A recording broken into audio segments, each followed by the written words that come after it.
Hello, my name is Eddie Tofpik. I'm Head of Technical Analysis and Senior Markets Analyst at ADM Investor Services International Limited. And here's your weekly technical analysis of Paris milling wheat and London UK feed wheat. Paris milling wheat. 26 weeks ago, 6 months ago in other words, part of my musings on the market were thus, and I quote, "We may have another bearish but less aggressively bearish pattern, though not necessarily by much. It is a mid-June, so that's mid-June last year, to date bear channel, currently at 215 to 290, which is highlighted in bright green on my daily chart. I am not saying either of these two will be the way forward, but if you favour the bearish side, then these are worth considering," and that's the end of the quote. 7 weeks ago, the market created a cusp, and we had a break higher as the bearish pressure gave way and we had a resurgence higher, something I'd cautioned about 6 weeks prior.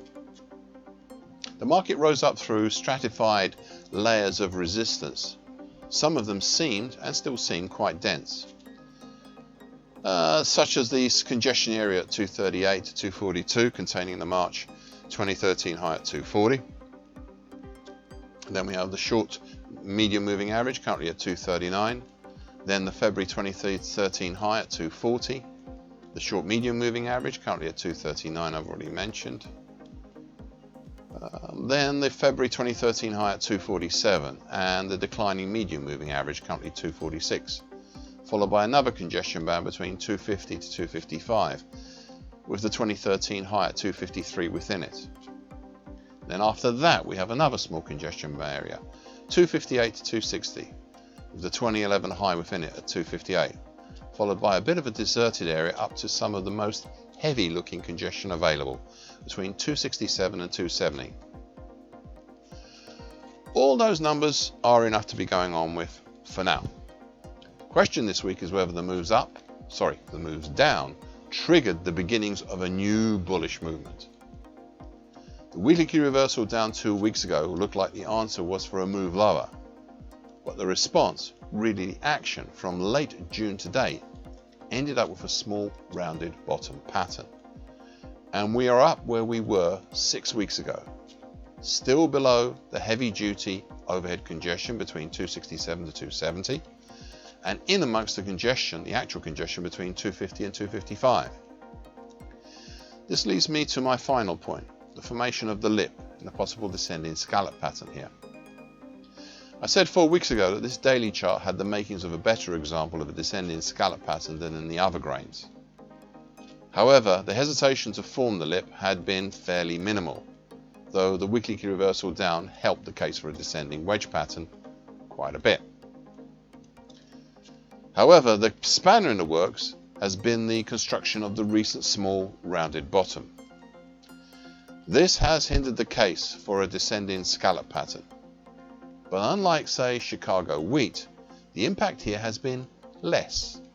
So for now, I will still have the possibility of such a pattern here, but it will mean that what happens now in the future, in the further construction of this descending scallop pattern, if that's what it is, will be under even more scrutiny by me, and I hope by you as well.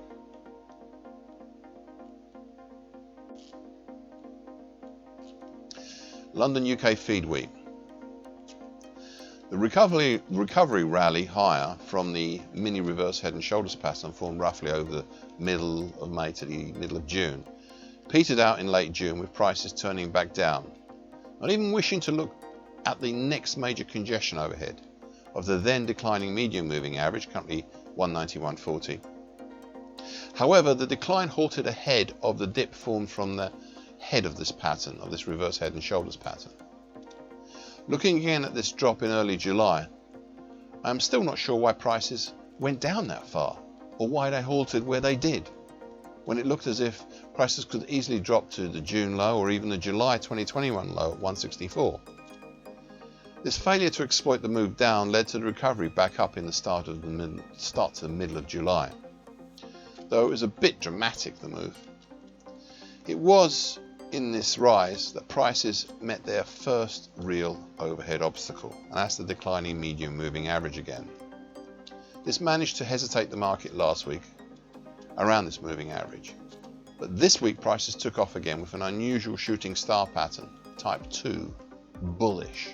Yes, a bullish shooting star pattern, they do exist. The market rose up through the March 2013 high at 205.05, the 2022 low at 206.50, and even the 2013 high at 215 even.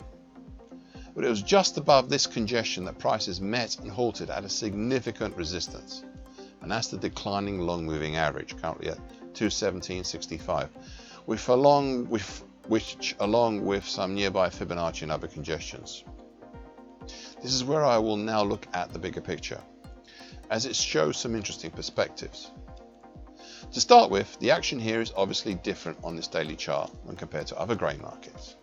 However, I also mean the chance of a possible descending scallop pattern here is different than what has happened in other grain markets.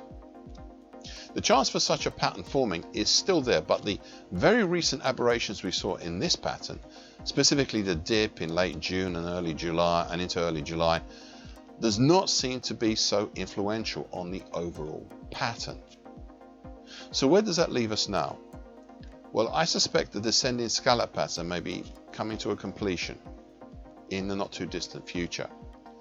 So the action over this coming new week and the week after may be critical in deciding the outcome of this pattern.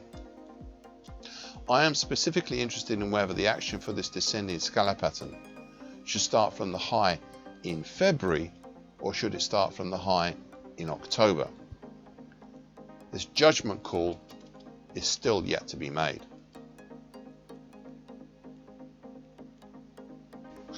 Thank you for listening.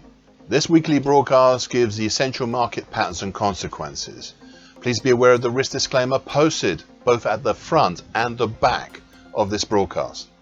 Copyright is Eddie Tofpik and ADM Investor Services International Limited.